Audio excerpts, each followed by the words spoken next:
Al terminar la Guerra Civil en 1939, miles de mujeres sufrían condenas de cárcel dictadas por los tribunales militares golpistas. Para alojar a un contingente tan grande de reclusas, el nuevo régimen decidió crear una red de prisiones femeninas adaptando antiguos hospitales, colegios y establecimientos religiosos. En el País Vasco se habilitaron 3, en Saturrarán, en Amorebieta y en Durango.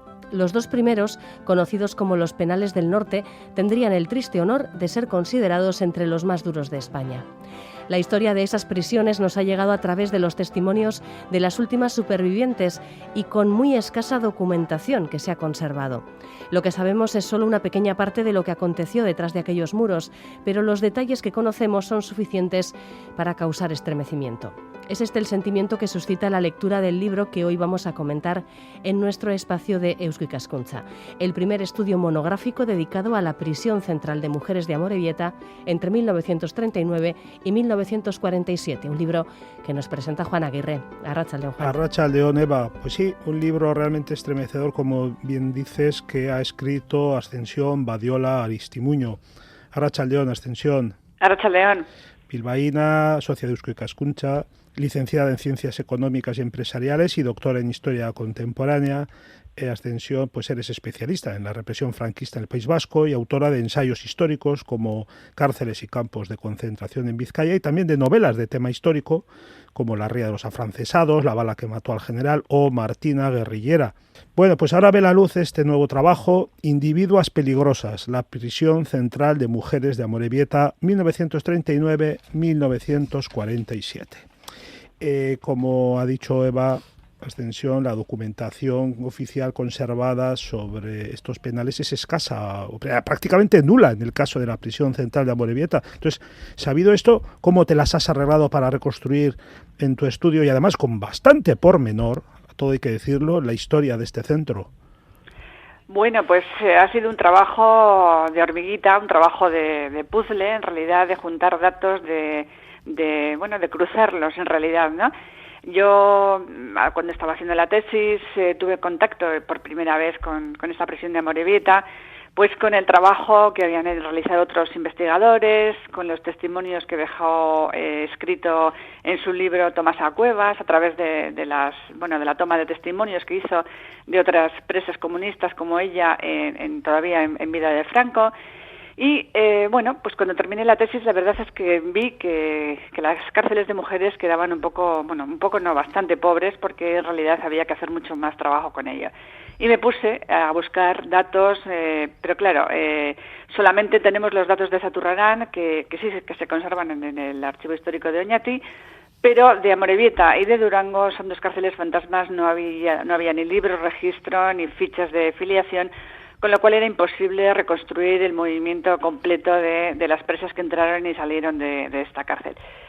Al final he tenido que ir recurriendo pues a fuentes primarias, el archivo municipal de la propia Zornotza, el registro de fallecimientos, el censo de 1945 de esta cárcel, y otro tipo de datos como de testimonios que dejaron grabados que están publicados en YouTube, documentales de presas que ya están fallecidas, claro, porque ha transcurrido demasiado tiempo.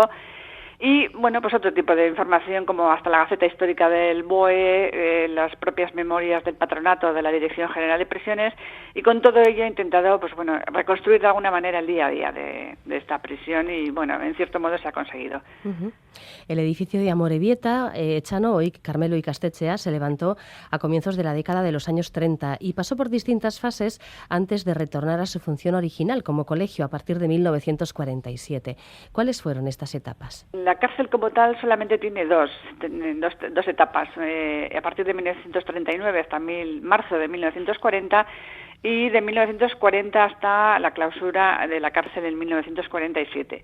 Anteriormente el edificio había sido construido entre 1931 y 1933 con el fin de ser un seminario que no llegó a tener función porque llegó la Guerra Civil y sirvió para otros usos como fue hospital de sangre, etcétera.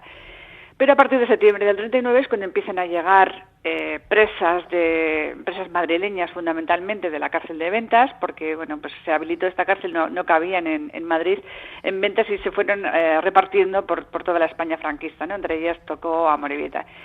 A partir de marzo de 1940 es cuando adquiere carácter oficial como prisión de pena de cumplimiento para estas mujeres republicanas y se convierte en la prisión central de mujeres de Amorebieta. Hasta 1947, como he dicho, que se clausura, entonces sí. Un aspecto de ascensión que es bastante chocante es las oscilaciones enormes que se producen en el censo de reclusas que acogía el hospital y luego, en fin, cárcel a lo largo de esos años, porque hay momentos en los que parece, no sé, yo según veo en las cuentas que echas, llega a haber casi hasta 1 millar de mujeres en algún momento o cerca, mientras que en otros estaba prácticamente vacío. ¿Esto cómo se explica? Sí, bueno, este tipo de movimientos tuvieron lugar en todas las cárceles, no solamente. Hay que tener en cuenta que Amorebieta, Saturrán y Durango solo fueron un eslabón en un circuito carcelario que hubo en una cadena de cárceles repartidas por toda la geografía franquista. Al principio, 1940, estamos hablando de marzo de 1940, desde que es cárcel oficial, sí que se sabe que hay cerca de un millar de mujeres porque, bueno, figuran en las memorias del patronato, todo el movimiento este que he hecho, que en realidad son medias anuales, surge precisamente de estas memorias del patronato, porque ya, como digo, no hay datos suficientes como para conocer el movimiento de entradas y de salidas, el movimiento completo estadístico, ¿verdad? Sin embargo, bueno, pues sí que se sabe que entre 1943 y 1944, por algún testimonio, la cárcel estuvo cerrada y coincide además con esos datos que proporciona el patronato. Y bueno, pues al principio hay muchas mujeres, hay cerca de 1 millar, pero luego va descendiendo el número porque comienzan las revisiones de penas y comienza a escarcelarse las libertades condicionales. En 1945 se produce el indulto, el primer indulto importante que hay. Bueno, en cierto modo es lógico, ¿no? Este descenso paulatino, progresivo, hasta su desaparición final en 1947. ¿Y cuáles eran los perfiles que más abundaban entre aquellas mujeres y por qué acusaciones fueron encarceladas? Bueno, la acusación general, la acusación comodín que se utilizó siempre, porque fueron consejos de guerra, lo que se utilizaron con estas mujeres es el delito de rebelión militar en sus diferentes formatos de excitación, adhesión o, bueno, las diferentes formas que hay de delito de rebelión, que incluye en realidad un montón de casuísticas muy diferentes, ¿no? Desde la mujer que fue a llevar comida al frente a su hermano y luego le acusaron de contribuir o ayudar a los guerrilleros de la zona, como es el caso de esta mujer Palmira Marcos, de Cabárceno, que era de Cantabria, y le condenaron a 30 años de cárcel, la reclusión perpetua en Amorebieta. De ahí pasamos a casos como los de las almerienses, ¿no? Que una de ellas, por ejemplo, su delito había sido robar el manto de la Virgen de su pueblo para hacerse un vestido con el que ir a visitar a su marido, que también estaba en la cárcel, ¿no? Son historias de miseria en muchos casos, ¿no? De pobreza, ¿no? Y casos de mujeres comunistas que fueron activas políticamente, como es el caso de Tomasa Cuevas, por ejemplo, ¿no? Entonces encontramos una casuística importante, pero sí una casuística muy diferente, quiero decir. Pero es importante decir que las mujeres que tuvieron que ver con saqueos en iglesias, con algún tipo de violencia, como ocurrió, por ejemplo, en enero del 37, con las matanzas en las cárceles, que se sabe que hubo muchas mujeres que fueron ahí a jalear a los hombres, aunque no intervinieron directamente en los asesinatos. Todas estas mujeres fueron fusiladas. Por lo tanto, las mujeres que entraron en estas cárceles no tienen nada que ver con los delitos de sangre ni con el apoyo, digamos, a esa violencia extrema que se vivió a principios de la Guerra Civil. Uh-huh. Y conforme a la ideología nacional católica de los vencedores en la guerra, pues esta cárcel se concebía como un espacio de regeneración moral y de reeducación social de estas mujeres tenidas por descarriadas ideológicamente, ¿verdad? Entonces la dirección del centro, como muy bien explicas, estaba en manos de monjas y también de funcionarios civiles. ¿Y cómo se aplicaba en el día a día ese doble objetivo de castigo y de redención? Bueno, al final el papel de las monjas se les dio un papel muy importante. Las monjas siempre estuvieron en las cárceles de mujeres, también lo estaban en las cárceles de hombres, pero más ocupándose, digamos, de la gestión económica y de la intendencia, ¿no? Pero cuando se crean este circuito carcelario para mujeres exclusivo de penas de cumplimiento, estas cárceles pasan a ser dirigidas por las monjas que forman parte, las superiores forman parte de la Junta de Disciplina, y de ellas va a depender algo tan esencial como son las propuestas de liberación condicional y también los castigos, ¿no? Al final, digamos que la labor final es la reeducación de estas mujeres, de manera que pierdan, digamos, de alguna forma su ideología y pasan a ser mujeres a tener el pensamiento que quiere el régimen, a que pasen a ser mujeres religiosas. Se les enseña religión en la cárcel, se les enseña también, muchas de ellas eran analfabetas, se les enseña a leer, a escribir, y a base de charlas propagandísticas, de mucha religión, de misas y se intenta de alguna forma que dejen de ser marxistas de alguna manera, ¿no? Y las monjas son las que van a tener precisamente este papel fundamental. Y por supuesto las que no cumplían o incumplían de alguna manera es todo eso a base de una disciplina importante y a base de castigos, claro está. Uno de los capítulos más impresionantes del libro es el dedicado a los niños nacidos en prisión. Ya de entrada las mujeres daban a luz en condiciones infrahumanas, la mayoría de las veces sin asistencia profesional alguna. Sí, a este respecto hay testimonios como el de Trinidad Gallego. Trinidad Gallego fue una de las mujeres que estuvo aquí en Amorebieta. Ella era enfermera, era matrona de un hospital, el Hospital San Carlos en Madrid, y aterrizó aquí en Amorebieta con otras mujeres de madrileñas.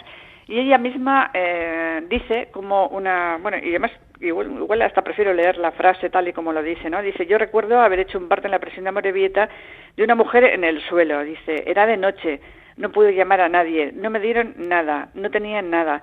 Las monjas ni aparecieron. Este es su testimonio, pero sabemos que al principio, por lo menos hasta 1942 o 1943, hubo niños que nacieron en la cárcel junto a sus madres, que dormían en un petate en el suelo con los críos, sobre un suelo cementado, no había más. Entonces, las condiciones fueron, como tú bien has dicho, infrahumanas, ¿no? Sin ningún tipo de ayuda de nada. Sí, y además de eso, una vez que nacían los hijos o las hijas de las presas, no eran registrados. Así que quedaba una especie como de limbo legal, y ello daba pie a que fueran separados de sus padres a partir de cierto momento y entregados a instituciones de beneficencia o a otras familias. ¿Qué se sabe de esos que tú denominas niños perdidos? Sí, no los denomino yo.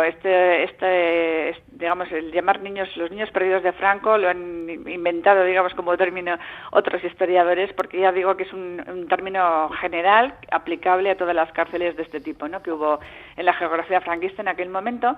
Y el reglamento de prisiones, que es un reglamento republicano de la época de la República, además, porque el reglamento franquista no existió hasta 1948, permitía o exigía de alguna forma que los niños fuesen separados de sus madres a partir de los 3 años. Hasta entonces podían estar con ellos en la cárcel, pero nunca fueron registrados, no solamente en Amorebieta, en ninguna de las cárceles que hubo de este tipo, ¿no?, expresas para mujeres. Y claro, existe el tema de que la ley de adopciones de 1941 permitía que las familias que adoptaban niños pudiesen darles sus propios nombres y sus propios apellidos.